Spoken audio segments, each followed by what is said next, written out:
नाजरीन, आधी से ज्यादा इंसानी आबादी 3 बड़े बड़े मज़ाहिब की पैरोकार है। पहला इस्लाम, दूसरा ईसाइयत और तीसरा यहूदियत है। इन तीनों मजहबों के नज़दीक हज़रत इब्राहीम अलैहिस्सलाम खुदा के बरगजीदा नबी थे और उनकी औलाद में कई नबी पैदा हुए। हज़रत इब्राहीम अलैहिस्सलाम आज से कोई 4000 बरस पहले दरिया फुरात के किनारे शहर उर में पैदा हुए। जरा बड़े हुए तो उन्होंने देखा कि उनकी कौम एक खुदा की इबादत करने की बजाय चांद, सूरज, सितारों और बुतों की पूजा कर रही है। ये देखकर उन्हें बड़ा दुख हुआ। अल्लाह ताला ने उनको नबूवत अता की और उन्होंने बुतों की पूजा के खिलाफ तबलीग करना शुरू कर दी। जब लोग राह पर ना आए तो उन्होंने बुतों को तोड़ दिया। इस पर बादशाह ने हुक्म दिया कि इब्राहीम को आग में डाल दो। जब वो आग में डाले गए तो अल्लाह के हुक्म से आग ठंडी हो गई और हजरत इब्राहीम अलैहिस्सलाम को कोई नुकसान न पहुंचा।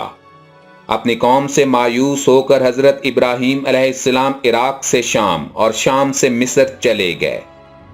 मिस्र के बादशाह ने अपनी बेटी हाजरा से उनका निकाह कर दिया, जिनसे हजरत इस्माइल अलैहिस्सलाम पैदा हुए, जिनकी औलाद में पैगंबर आखिरुज़्ज़मां हजरत मोहम्मद मुस्तफ़ा सल्लल्लाहु अलैहि वसल्लम पैदा हुए हैं। आपकी दूसरी बीवी हजरत सारा से हजरत इसहाक पैदा हुए। हजरत इस्माइल अलैहिस्सलाम अभी कम सिन ही थे कि हजरत इब्राहीम अलैहिस्सलाम उनको और उनकी वालिदा हजरत हाजरा को अरब की एक बंजर और वीरान वादी में छोड़ आए। उसी जगह मक्का का मशहूर शहर आबाद हो गया। खुदा की कुदरत से वहां पानी का एक चश्मा भी निकल आया, जिसको जमजम कहते हैं।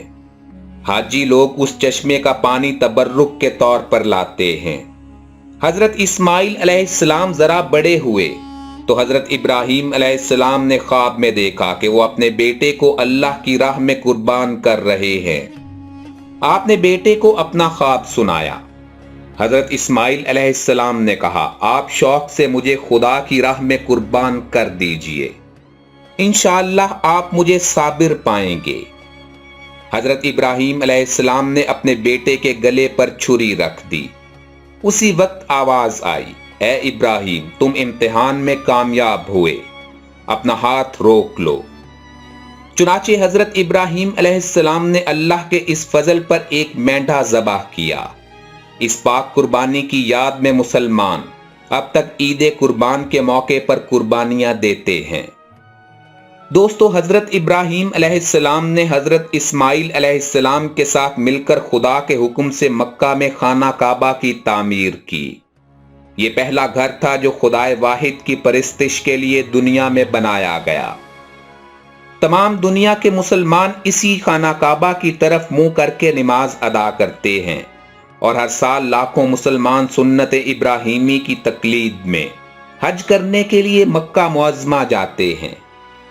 हजरत इब्राहीम अलैहिस्सलाम ने बड़ी उम्र पाई। इस्माइल अलैहिस्सलाम और इसहाक अलैहिस्सलाम उनके फर्जंद थे। ये दोनों भी नबी थे। हजरत इसहाक अलैहिस्सलाम के बेटे याकूब अलैहिस्सलाम थे। उनका दूसरा नाम इसराइल था। इसी वजह से उनकी औलाद बनी इसराइल कहलाई। हजरत यूसुफ अलैहिस्सलाम, हजरत दाऊद अलैहिस्सलाम, हजरत सुलेमान अलैहिस्सलाम और बेशुमार दूसरे अंबिया सब हजरत इब्राहीम अलैहिस्सलाम की औलाद में से हैं और इसीलिए उन्हें अबू अल अंबिया यानी नबियों का बाप भी कहा जाता है। दोस्तों, आप हमारे चैनल पर इस्लामी तारीखी मालूमाती और दीगर मुनफरिद मौज़ूआत पर वीडियोस देख सकते हैं। इस मकसद के लिए हमारे चैनल हिस्टोरिक इन्फो को सब्सक्राइब करते हुए घंटी के निशान को दबाना मत भूलें, ताकि आप तक हमारी हर नई अपलोड होने वाली वीडियो की नोटिफिकेशन बर वक्त पहुंच सके। इसी तरह आप हमें फेसबुक पर भी फॉलो कर सकते हैं। हमारे फेसबुक पेज हिस्टोरिक इन्फो का लिंक डिस्क्रिप्शन बॉक्स में मौजूद है। तो मिलते हैं जल्द ही किसी नई वीडियो के साथ। अपना भरपूर ख्याल रखिएगा। अल्लाह हाफिज।